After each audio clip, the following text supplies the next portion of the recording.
کوئی شک نہیں اس میں، حج اس کا جس کی کربلا ہے۔ کیا بات ہے، بہت اچھے ہیں۔ جو کربلا سے ناواقف ہے وہ ویسے ہی حج کا چکر لگا رہا ہے جیسے اس وقت کے حاجی حسین کو چھوڑ کر بیت اللہ کا چکر لگا رہے تھے۔ واہ واہ واہ واہ واہ واہ واہ چکا ہے۔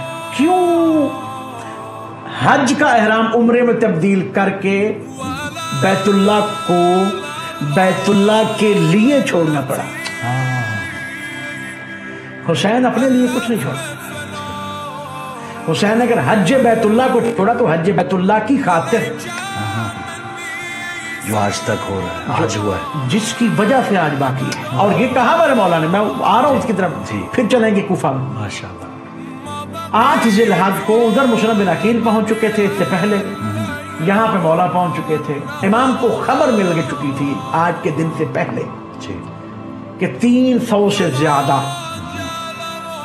پہلے تو یہ سمجھنا پڑے گا ہر مومن مسلمان کو کہ احرام کی حالت میں آپ تصور بھی نہیں کر سکتے اسلحے کا۔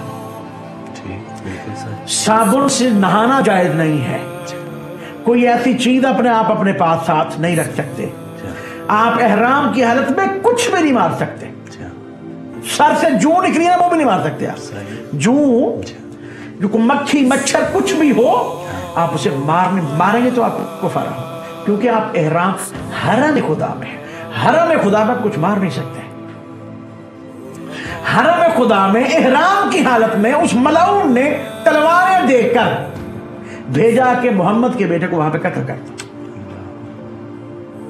جب یہ خبر ملی تو امام نے کہا میں خانہ خدا کو اپنی مقتل گاہ کبھی بننے نہیں دوں گا۔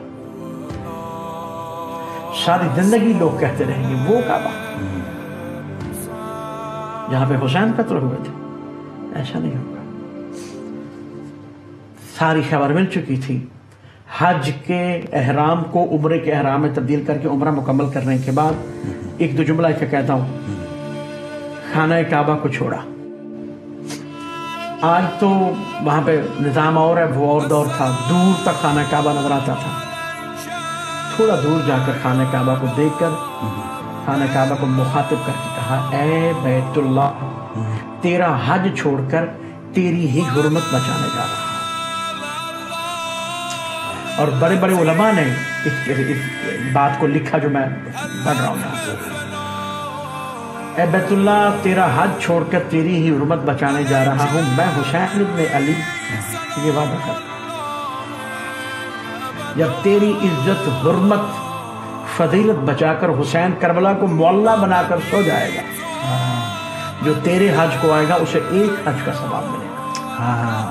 اللہ سبحان اللہ۔ لیکن جو میری زیارت کو آئے گا اسے 70,000 حجوں کا ثواب۔ سبحان اللہ۔ کوئی شک نہیں اس میں، حج اس کا جس کی کربلا ہے۔ کیا بات ہے، بہت اچھے۔ جو کربلا سے ناواقف ہے وہ ویسے ہی حج کا چکر لگا رہا ہے جیسے اس وقت کے حاجی حسین کو چھوڑ کر بیت اللہ کا چکر لگا رہے تھے۔ واہ واہ واہ واہ واہ واہ واہ۔